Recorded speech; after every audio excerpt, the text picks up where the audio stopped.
मंडी भाउलदीन से खबर शामिल करते हैं। ओवरसीज वेलफेयर फाउंडेशन चक सईदा के ज़ेर एहतमाम चक सईदा नवालोक में एक रोज़ा फ्री मेडिकल कैंप का क्याम। अल खिदमत फाउंडेशन के मायानाज स्पेशलिस्ट डॉक्टर्स ने मरीजों का चेकअप किया।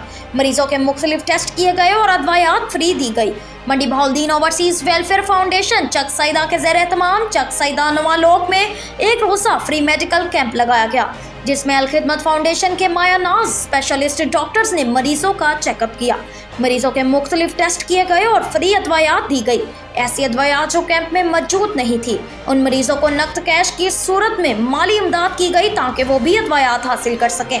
इस मौका पर member overseas welfare foundation Naveed Irfan का कहना था कि चक सईदा ओवरसीज वेलफेयर फाउंडेशन ने अगस्त 2023 में अपने गांव में वेलफेयर के काम शुरू किए, जिसमें रोजाना की बुनियाद पर गांव की सफाई के लिए 4 स्वीपर को मुलाजमत पर रखा गया।